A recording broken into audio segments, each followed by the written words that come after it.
Hello and welcome to Hope Ready. I'm your host, Dr. Ellen Awad. We're here learning all we can to be safe and well on campus this semester. And really it's on all of us to take care of ourselves and the greater community. Today's topic, we're going to learn about cohort living, and our guest is Kristen Bachniak, the Associate Dean of Residential Life. Hey, Kristen, can you just start by telling us what cohort living really is? Yeah. So one of the things to know, or most of you probably do know, is that our housing is complex at Hope. We have lots of different kinds. We have cottages, we have apartments, we have suites, we have halls. So what it will mean to live in those this year, what cohorts mean, is a little bit different for each one of those pieces. So I'm going to try to give some broad framework, and then we'll talk about some specifics for halls versus cottages and apartments. So I think when we look at places that we live, we have our private bedroom. We have what we're calling cohort spaces, and we'll get into that. And we have some common areas or public spaces. So your private bedroom is the place that you are assigned to live. You and or your roommate are assigned to live. And that is your space. Nobody should be in that besides the people who are assigned to live there. And I think there's two reasons that we really are concerned about this. One is we want you to have control over your space. We want you to have a place that you go that you know that is just yours, your rules, your kind of comfort zone. And so by doing that, and we feel like it's our responsibility as a college to say, this is important enough that we're protecting this, and we're going to make a policy that says just you and your roommate in your personal private bedroom. So that's the first part of it.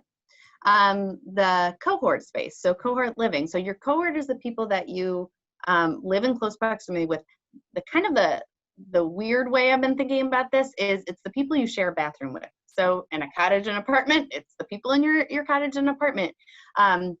In a residence hall, it's the chunk or the part of the building that you share a bathroom with. So some places that's a wing, or a whole floor. Some places that floor is divided into two different wings. So it's those folks that would be your natural kind of bathroom sharing area. And the space there is typically the hallway and the bathroom as like cohort space then. Then common areas. So in our residence halls, we have laundry rooms and lobbies and basements and computer labs. Those are all common spaces. So in those this year, that is where people who don't live in the building can come and visit and be with friends. Those are like common spaces anywhere else on campus. So you have to have a mask on, and you have to stay 6 feet of distance when you're in those common spaces. And in most of them, the furniture is set up in such a way that you don't move it, and you will stay 6 feet apart. There are some couches that we just couldn't get around, so you have to use your judgment on don't sit next to each other or on top of each other. 6 feet, it's pretty big. Or typically if you put your arm out and a friend puts your arm out, oh Ellen, can we do it through the screen? That's about 6 feet. So keep that in mind. So those are some of the common. So in a residence hall, your private room, your cohort would be the people in that space. And so the only people who can be on your floor or in your cluster are in your suite are the people who are in your cohort. And then common spaces are normal. And a cottage and apartment. So this is a little bit different. Again, private space, private room, that's yours. Also kind of hallways, bathrooms, that's your cohort space. Like people visiting you should not be going down by bedrooms, should not be using the bathroom. Part of the bathroom usage in all of this is our wastewater surveillance testing. So we can't have people who don't live there using the bathrooms in other residences. That will throw off our data there. So we'll instruct cottage and apartment RAs to talk about that with their folks to make sure that's clear, but you can't, that's a cohort space. That's not a common space.